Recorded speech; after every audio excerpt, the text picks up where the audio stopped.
Donc ici, ce livre, De Namur à Compostelle en 100 étapes, écrit par Christian de Bruyne, quelqu'un qui habite à Enghien, mais il a commencé son pèlerinage donc de Namur et il a été jusque Compostelle, 2500 km, des étapes de 25 km, 30 km par jour, avec toutes les rencontres que l'on peut faire à travers toute la France et le début de l'Espagne, hein, puisque c'est jusque Saint-Jacques de Compostelle. C'est d'ailleurs un pèlerin très, très fréquenté. Il y a des milliers de gens qui font ce pèlerinage. Hein. Et il avait évidemment fait ce pèlerinage à pied. Hein. Évidemment, il s'était bien exercé avant, parce qu'on ne fait pas 100 jours et 2500 km comme ça, sans être préparé. Hein. Mais c'est vraiment très bien. Et il a chaque fois fait 3 pages pour chaque étape. Et en plus, il a quelque chose de chouette chez Christian, ici, de Bruyne, c'est qu'il a essayé de récolter pendant sa marche des fonds pour l'association Make-A-Wish, qui donc fait un souhait d'enfants qui sont très malades. Et tous les droits d'auteur sont versés à l'association Make-A-Wish. Donc Guylaine Godefroy a écrit ce livre « La vacherie où il fait bon vivre », un peu toute l'histoire de son village. L'originalité, c'est qu'elle a toute une histoire de femme. Elle a 97 ans actuellement. Elle a été reconnue comme passeur de mémoire. Donc, c'est vraiment très, très riche, un témoignage très riche et très historique avec plein de rigueur. Pour ce livre, La vacherie où il fait bon vivre, Guylaine Godefroy a reçu le titre, si je peux dire, de passeur de mémoire. Ici, ce livre de Éric Urbain de Vesqueville, Guerre éclair en Centre-Ardenne, donc ce qui est surtout centré sur Saint-Hubert, Libramont et puis Bouillon. Les Allemands sont passés en 3 jours au début de la guerre, donc en mai 40. Et comme ils étaient très triomphants, ils étaient accompagnés aussi de photographes. Il y a à l'intérieur 220 photos. Insolite aussi d'ailleurs. Hein. Vous verrez un camp de prisonniers près de l'église de Libramont, par exemple, c'est assez insolite. C'est original. C'est des photos pas communes, quoi, si vous voulez. Vous avez ici le livre « Les 7 canailles de la Bleue Maison », écrit par Juliette Nothomb. C'est donc un roman culinaire où il y a un roman et un restaurant. Dans le cas concret ici, c'est les plats canailles de la Bleue Maison au Pont d'Oie.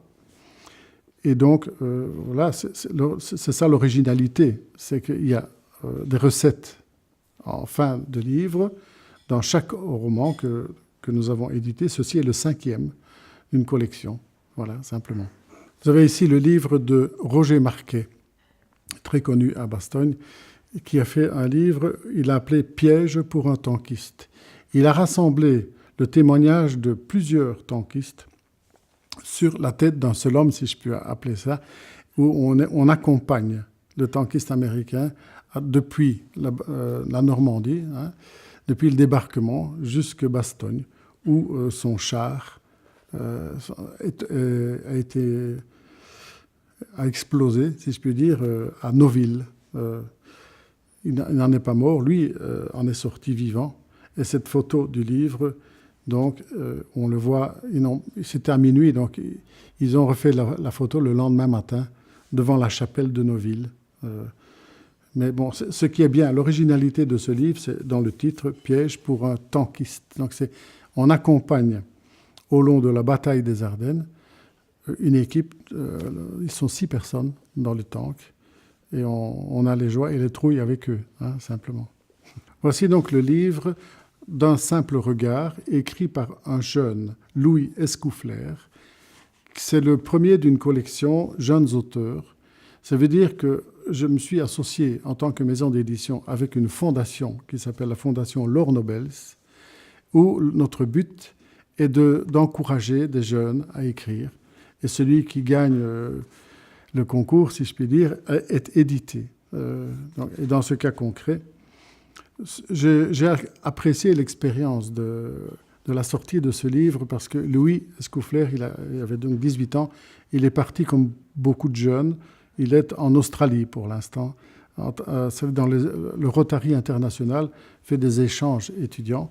Et lui, il est en Australie. Et nous lui avons remis à la foire du livre de Bruxelles fin février son prix alors qu'il était en Australie. J'avais donc mon portable, la clé 3G et Skype, et nous étions donc en liaison avec lui. Il y avait quelque chose de chouette, enfin, d'aujourd'hui, mondial. Le moteur de la fondation, eh bien, c'est Laure Nobels, et elle était la fille unique de ce couple. Donc, Claude Nobels et sa femme. Elle a été assassinée par son copain. Donc, les parents ont sublimé leur souffrance parce que leur fille aimait bien écrire. Ils ont donc créé cette fondation avec l'aide de la fondation Roi Baudouin, d'ailleurs. Et il y a quelque chose de très dynamique là-dedans. Nous allons sortir maintenant, en fin d'année, un livre. Les jeunes de 14 à 18, et en fin d'année, ce sera 19-23. Et chaque année, il y aura 2 livres qui seront primés.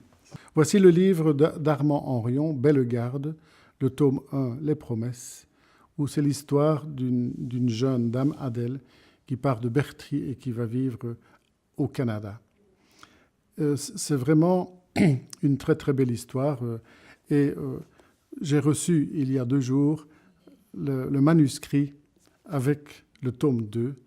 Et il y a toujours la même pétillance, le plaisir de lire, parce que c'est vraiment un plaisir de lire cette saga. Donc, je vous rappelle en même temps, ici, en disant cela, qu'il y a un comité de lecture dans une maison d'édition nous sommes à peu près 12 pour l'instant, où je désire toujours qu'il y ait au moins 3 personnes qui aient lu chaque manuscrit qui rentre. Et c'est le cas aussi pour ce livre. Voilà.